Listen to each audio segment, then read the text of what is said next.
Hi, and welcome to the next video on history of English.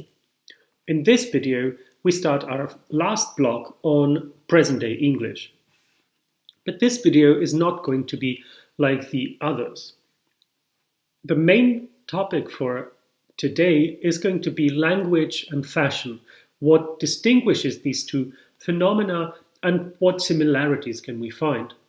And in the second part of the video, I'm going to briefly introduce a topic for the online session, Appalachian English. Okay, so let's have a look at the relation between language and fashion. Okay, so first I'm going to show you two pictures, an ambulance and also an ambulance. But if you take a look at how the word ambulance is spelled or written in these pictures, I think you will automatically recognize that the word in the upper picture is written correctly, whereas the other way of writing ambulance is not correct.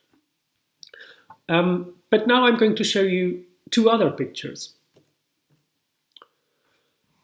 So Tom Daly and Prince Philip, and they are both dressed in a very different way. But you wouldn't say, unlike with the two words for ambulance, you wouldn't say that the one is dressed incorrectly, whereas the other one is dressed correctly. Why is that? Because it all depends on the context. Right? If we talk about clothes, we always think about the context as well. It's not like saying that something is in all contexts incorrect and the other thing is in all contexts correct. That's not the way how we think about and how we talk about fashion, but as it happens, this happens to be the way we think and talk about language very often. And not only outside of the linguistic bubble, but also within the linguistic community. Very often, at least. Okay, so when I talk about correctness, incorrectness, what I mean is something that is called ungrammaticality or grammaticality, which basically means formed according to the rules of a language. It doesn't necessarily have to mean grammatical rules, but also other sort of conventions in a language. And I would want you to think more about how this ungrammaticality is connected to another concept, appropriateness or inappropriateness. Right? So imagine a situation that you go to an opera. You will probably have you will probably be dressed in a certain way, and this way of being dressed will probably be something that is appropriate for the occasion. But you would not say that it's the correct way to dress, right? In general. The same way, you would not say that there is a correct or incorrect way of being dressed in general if you go to, for example, a nudist beach, right? Now, think about the sentence that I shortly showed to you a second ago. We went into the store with Mamli. This is quite obviously a wrong sentence, but if you're talking to a 4-year-old or 3-year-old, this might be something that you will hear. Does it mean that it's wrong? Well, perhaps, but it's appropriate if the person who has uttered this sentence is a 4-year-old. Now, let's have a look at the following sentence, or a couple of sentences. the fact that you needed to know was not known at the time that the now known need to know was known, and therefore those that needed to advise and inform the Home Secretary perhaps felt that the information that he needed as to whether to inform the highest authority of the known information was not yet known, and therefore there was no authority for the authority to be informed because the need to know was not at that time known or needed. Is this correct? Probably. But is it appropriate? Probably not. You really have to take a lot of time to wrap your head around this, right? But it's all completely okay, grammatically speaking. But if we compare it to the sentence, "We went to the store with Mamli," it's grammatically incorrect, but still appropriate if you're a 4-year-old. And in both cases, you can understand what is meant, right? So the grammaticality or appropriateness of an utterance does not necessarily influence the meaning or the message that you want to send. So what I was trying to say here is that when we talk about language, it's not only about right and wrong, about generally in all contexts incorrect and on the other hand about correct sentences, but there is actually a continuum between these two poles, right? So whereas you have really ungrammatical, always incorrect sentences, like if you try to use sentences that are appropriate in one language, they would not work in another one. Those are never appropriate. And then at the other side of this continuum, you would have appropriate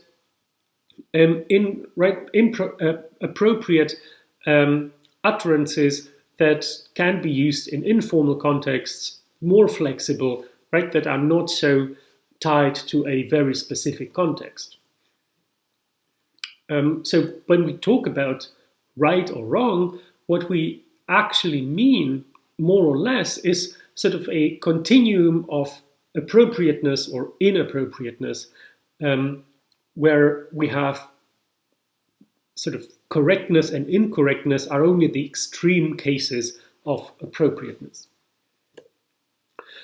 Again, now let's have a look back at fashion and how this works with fashion as well, right? So we see here these two extreme positions with the person in white tie and another person, on the other hand, dressed what is in the slide described as sloppy. The one is probably, they are both very, very limited to a very specific context.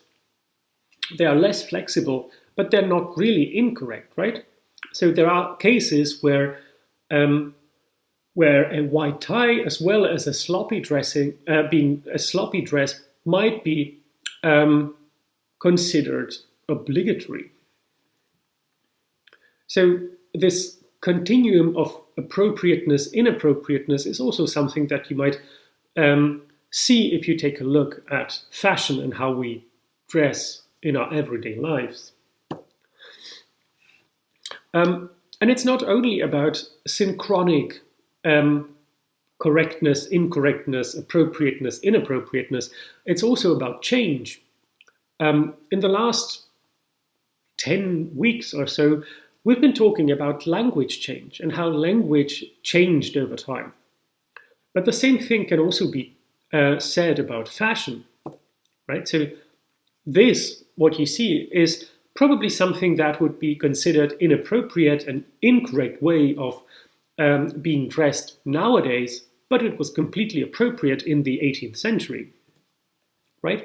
The same, and if you sort of go through the different periods of fashion, you will see that the way people dressed, or in this case women dressed, changed over time, but also you will also see similarities, right? For example, if you have a look at that, they both have a hat, right? Or gloves, or there is a certain way of the skirt is formed, and so on, right? So you can see sort of gradual changes also in fashion change. And the same thing can be said about language. If you, right, this is something that you all know, but just to compare this in one slide, right? So consider this: the first sentence of the Beowulf text. Huet we gardena in darum theotkunninga thrumje frunon. This you might recognize as the first sentence of the Canterbury Tales. Juan de April with his sure sote, the drochte of March hath perset to the rote, right? Then this from Shakespeare, early modern English, late modern English, 19th century, and ultimately tweets, right? Because girl, we ain't stupid. And the last tweet might not have that much in common with the first sentence of Beowulf, but nevertheless, you can see a continual relation between those two, right? A series of very small changes that, if you take a look at those changes from a distance of approximately 1,000 years, you will actually see that those changes combined created a massive change in language, and the same principle also applies to fashion. So fashion changes over time the same way language changes over time.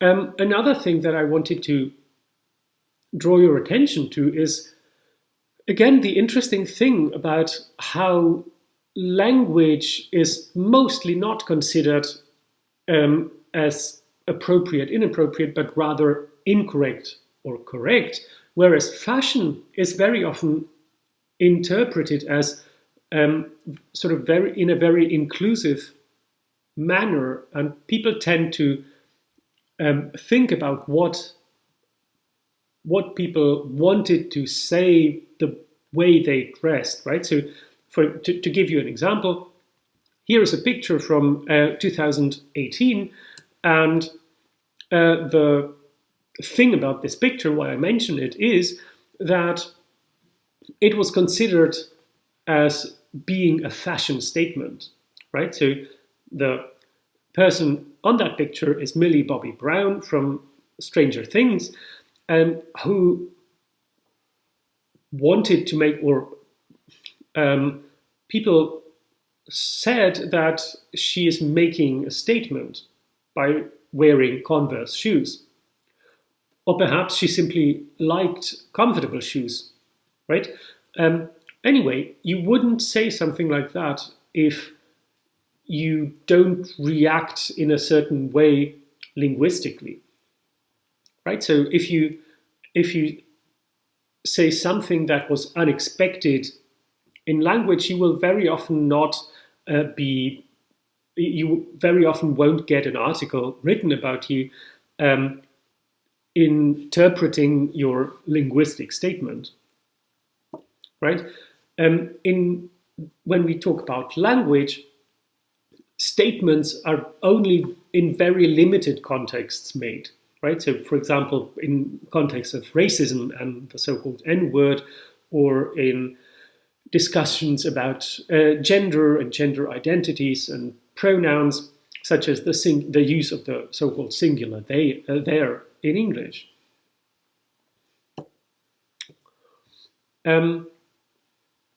Okay, another thing is that just as in language, in fashion as well, you have sort of a layering of older and newer styles.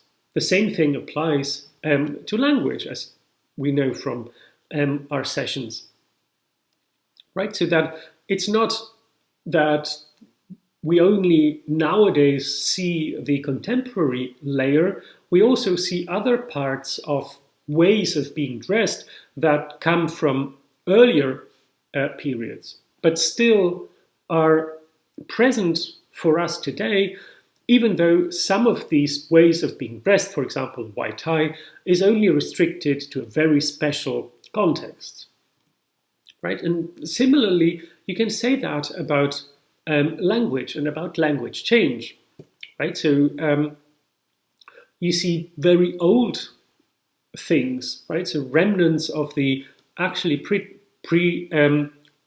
of old Germanic system where irregular verbs or verbs changed their meaning by vowel change, ablaut, right? So sing, sang, sung. At the same time, in the same language, we also have very new structures, innovations. For example, the use of because as a sort of preposition in constructions such as because reasons. Then we also have sort of fairly recent innovations such as wanna, shoulda, and so forth. At the same time, still today in the language in very archaic contexts, we have the use of the pronoun thou as the second person singular, right, in the Bible, for example. And then there are sort of innovations, but innovations that evolved centuries ago or thousands of years ago. For example, the use of the dental suffix for past tense of the so-called regular verbs. And another thing that is fairly recent, meaning approximately 150 years, is the use of have as the only available auxiliary for present perfect, right? Thing that we discussed last time. So to sum up, what we can see if we take a look at language and fashion and how we think about that. So we all know that both language and fashion vary synchronically, for example, in terms of geography. People in different places tend to be dressed in a different way, but they also tend to speak a different language or a different variety of the same language, right? So think of dialects. But synchronically, language as well as fashion can also vary in terms of the society, right? So the different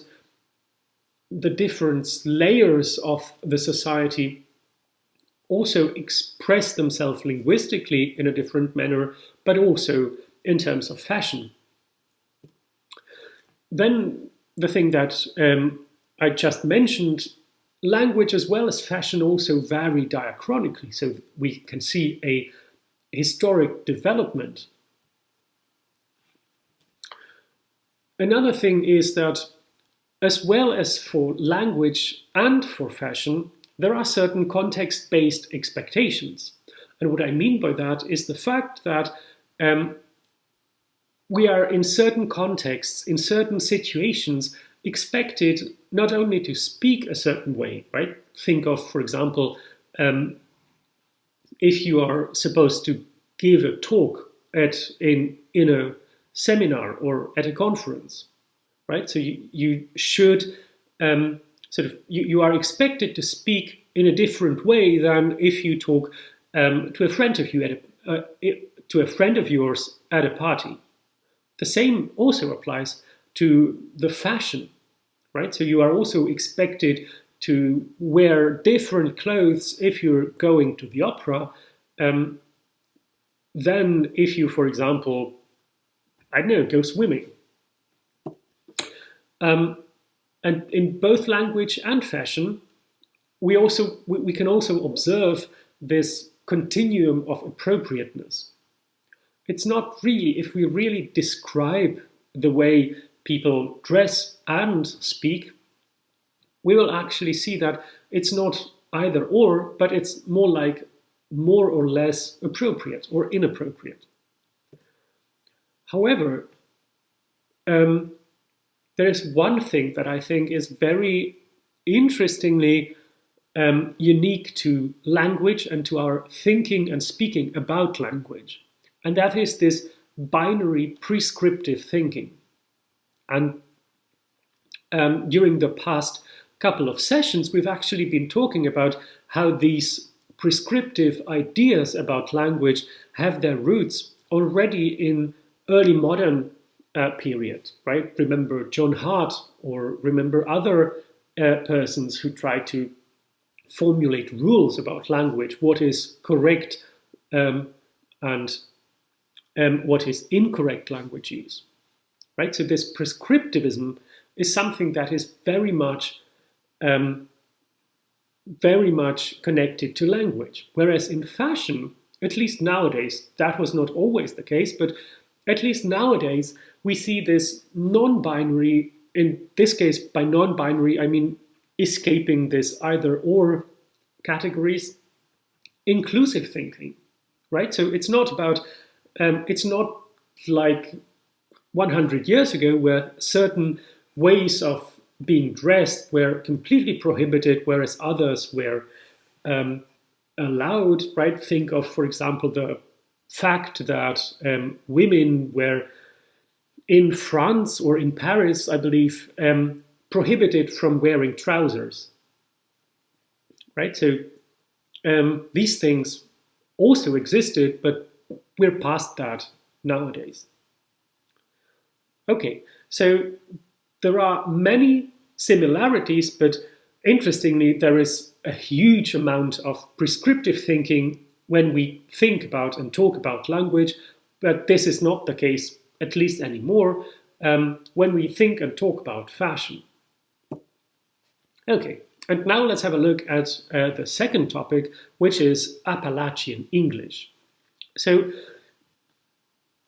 what I did basically when I talked about the relationship between language and change is, between language and fashion, is basically the connection between variation and change, right? So over the past couple of weeks, we've been talking about different changes that happened in English.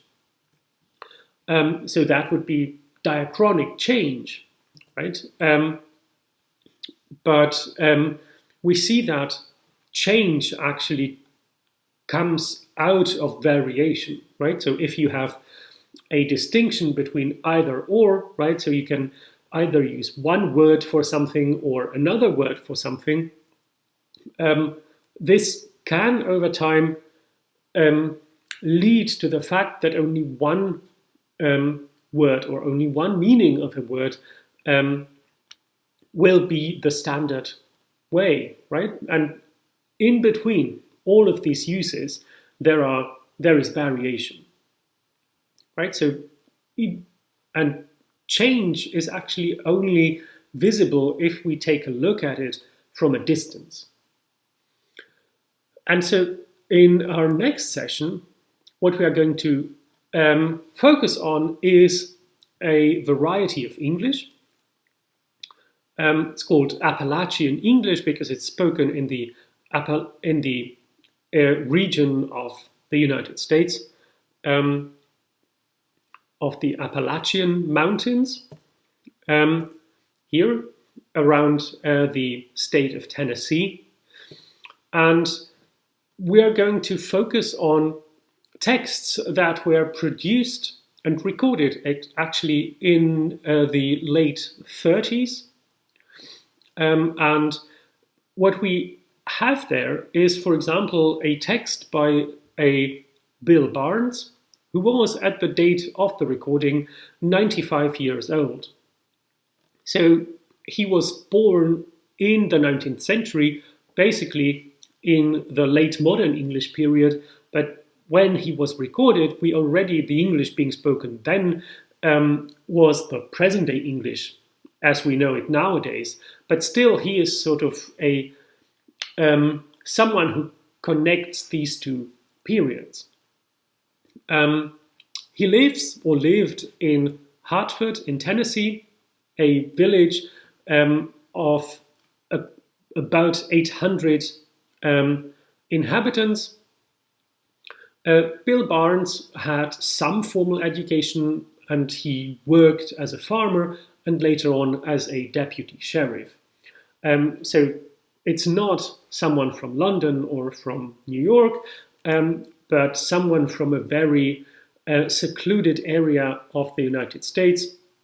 And the interesting thing to look at will be how his English and English of his contemporaries differs or is similar to the English that we speak nowadays. In order to be able to do that, please have a look at the handout, try to find answers for the following questions, and the rest we'll discuss during our online session. That was it. Thank you for watching, and see you during our online session. Bye.